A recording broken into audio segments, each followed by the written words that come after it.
Hey guys, what's up and welcome to another vlog. So ngayon guys, yung i-vlog ko ngayon is simple lang guys, magte-taste test lang tayo.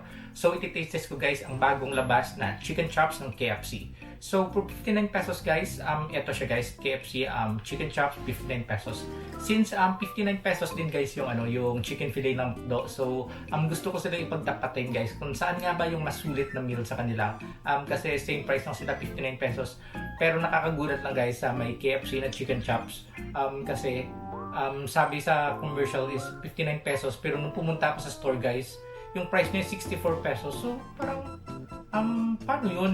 Bakit nag-commercial sila ng 59 pesos tapos 64 pesos naman pala pag sa store? Feeling ko guys wala pa kasi siya doon sa mga sa menu nila. So feeling ko bago talaga siya. I think napanood ko yung commercial nila last 2 days ago. Yung SB19 yung nag-endorse nitong chicken chops nila guys. So chicken daw na hindi bitin. So kasi dito nga naman sa may chicken fillet ng McDo, 59 pesos pero isa lang. But we'll see, try natin. So meron din ako dito guys chicken burger ng KFC and then fries, dinagdagan ko na lang. And then meron ako dito ang milk tea from D-Cream, asam siya. Asam na taro guys. So ito giant siya guys. Yan. Favorite ko itong D-Cream na taro guys. Na asam na taro. 75 pesos lang siya, din sobrang laki na. Tapos meron ako ditong regular na drinks, Coke guys from KFC. Huwag na tayong magpa-ligoy-ligoy pa guys. Tikman na natin kung saan nga ba yung mas sulit na meal for 59 pesos. So this one is from KFC. Ito siya guys. So in terms of size guys, yan. Ito siya guys, yan. So ito naman yung yan. Ito naman yung sa McDo guys. So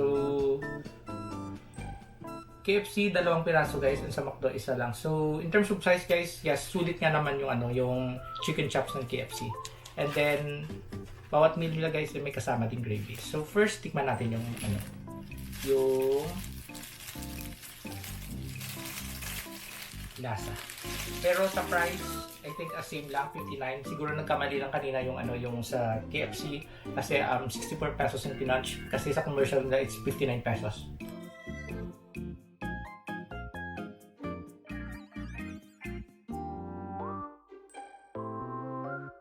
Then buksan natin itong gravy. So tikman ko muna guys yung chicken chops nila. So isang piraso niya guys is malaki na rin, halos kasing laki na rin itong malaki lang konti yung yung chicken feet. Pero sa breading parang mas crispy yung guys, yung sa sa McDo. Pero in terms sa guys, mas crispy yung breadings nito sa McDo. So tikman natin.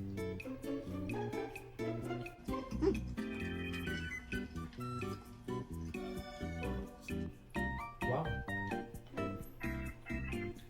Masarap siya guys. Hindi siya puro puro chicken yan. Feeling ko may mga extender din siya. Pero lasang chicken naman. Try natin dip sa gravy. Yun. Sarap.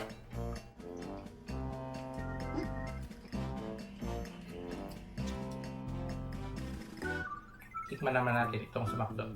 So ito yung sa McDo.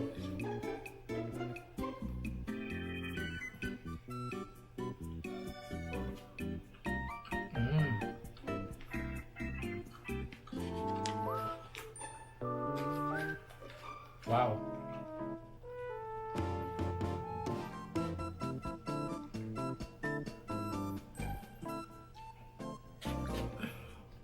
So yung sa McDo guys, kita mo tingnan mo yung meat niya. Then ito sa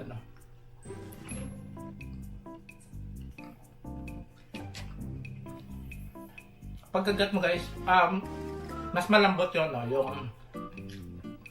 chicken chops ng KFC compare dito sa sa may McDo na chicken fillet, parang chunky siya. Parang ma-feel malasa mo talaga yung yung chicken dito sa sa McDonald's na chicken fillet. Pero in terms of lasa, okay lang din naman, hindi naman ganoon kasama for 59 pesos. Hindi na ganoon kasama guys. Masarap na. Panalo ka na rin dito sa sa chicken chops ng KFC. Tsaka 2 piraso na. Wow! Pero kung mapipiliin ako guys sa kanila guys, sa lasa, sa quality nung product, mas pipiliin ko pa rin itong chicken fillet ng McDonald's. Pero pwede na. For 15 pesos, 2 na. Then may rice ka pa. So parang kumain ka rin sa ganun din guys, di ba ngayon? Pagkakain ka sa karinderya, isang ulam, ganyan. Magkano na rin yung magagastos mo?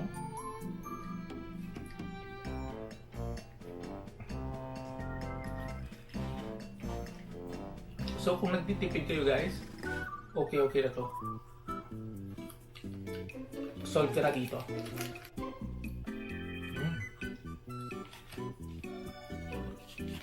Wow. And then meron ako dito ng drinks.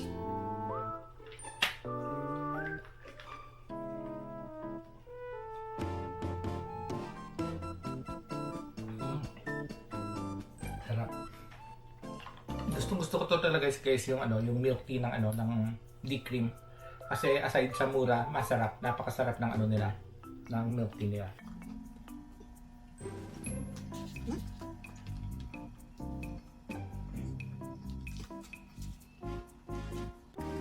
Pero nagulat lang ako guys kasi sa commercial nila is 54 pesos, tapos nung pumunta na ako doon sa counter para magbayad is 64 pesos daw. Tapos yung counter nagpapaturo pa doon sa manager nila. Hindi pa nila masyado alam itong chicken chops guys kasi bago lang to. Last 2 days ago lang naman na panood yung yung commercial ng KFC, and yun nga SB19 yung nag-endorse ito.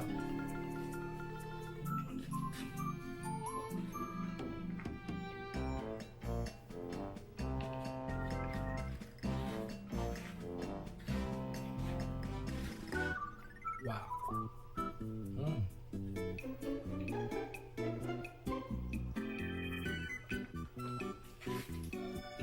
And ako guys, hindi ako mag-gravy na tao. Yung gravy na ganito na isa, sobra pa to, hindi ko talaga nauubos.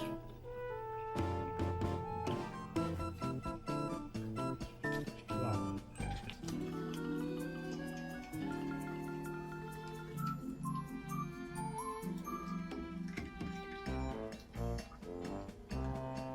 Chicken fillet ng McDo, solid talaga guys. Yung breadings, masarap. Yung laman niya din, ma-feel mo na ng chicken. Kahit may extender siya, pero malalahan mo talaga yung chicken. Doon naman kasi sa chicken chops ng KFC, nalalambutan lang ako doon sa sa meat niya.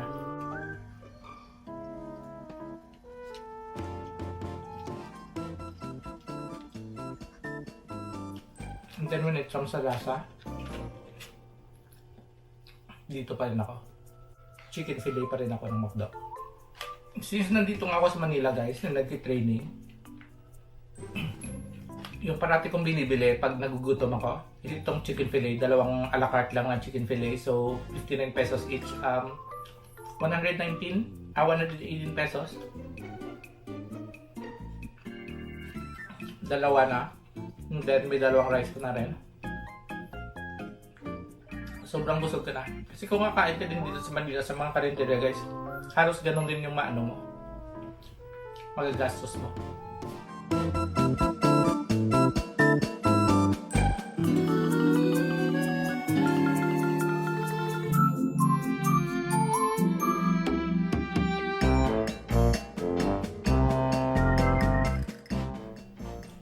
So final verdict guys, in terms of size, obviously malaki yung yung chicken chops ng KFC. But when it comes to taste guys, solid pa rin yung guys, yung chicken fillet ng McDonald's. So kung ako yung papipiliin guys, sa sulit meal ng 2 fast food na to, mas pipiliin ko pa rin yung yung nakasanayan ko, yung chicken fillet ng McDonald's. So for this battle, I give it to chicken fillet ng McDonald's. So sulit pa rin yun guys, solid pa rin yung yung chicken fillet ng McDo. Hindi ko pa rin ipagpapalit yun kahit sa malaking portion ng chicken chops ng KFC. So dito pa rin ako sa sa McDonald's na chicken fillet. And then, guys, fries.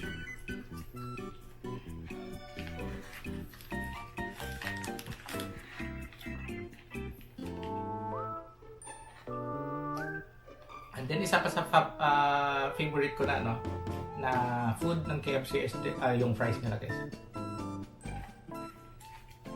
Sarap. So ito guys, dinagdag ko na lang to kasi kung mag-taste test ako, so yung dalawa lang yung iti-taste test ko, parang feeling ko konti lang, pero sobrang busog na rin pala ako.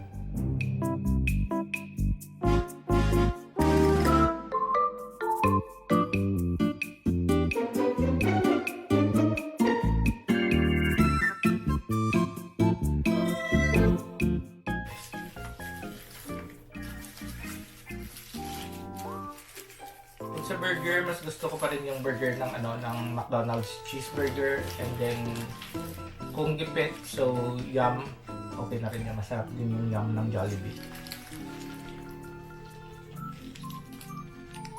So ito lang guys, may chicken lang siya, then lettuce.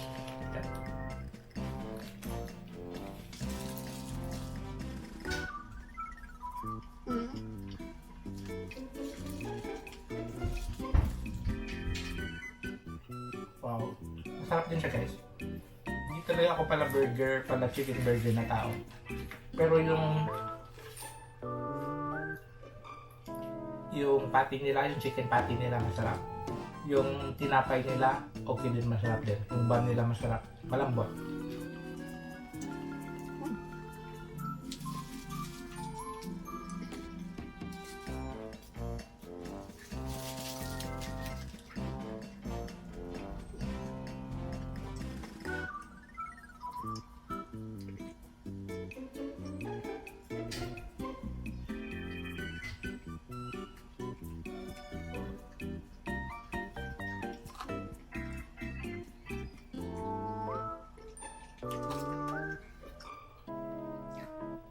One last bite. So mamaya ko na lang inumin itong Coke ng KFC guys, kasi nabusog na din ako dito sa sa milk tea ng D-cream na sobrang sarap guys. So hope nag-enjoy kayo sa taste test / mukbang na to guys. And the winner for this battle is Mac Chicken Fillet ng McDonald's. So sorry, chicken chops ng KFC, kahit malaki, kahit tagline nila is chicken na hindi bitin, but still when it comes sa lasa, McDonald's pa rin ako. So chicken fillet, Mac Chicken Fillet is the winner for this battle. So hope nag-enjoy kayo sa vlog na to guys, and hope to see you again in the next future vlog. And sa mga hindi pa pala nag-subscribe guys sa channel ko, please do subscribe, comment down below, share, and spread good vibes lang guys. So shoutout nga pala sa mga kaibigan ko, Bonnie Rimoriata, hi, thank you for watching, GK Rotoni, and Jasper's family nila, nanonood ng vlog ko parate, Jason, and then Randy Ricarse. So thank you for watching my vlog and for supporting my channel. So this is Dex Destination once again, always saying bon voyage, keep safe guys, bye.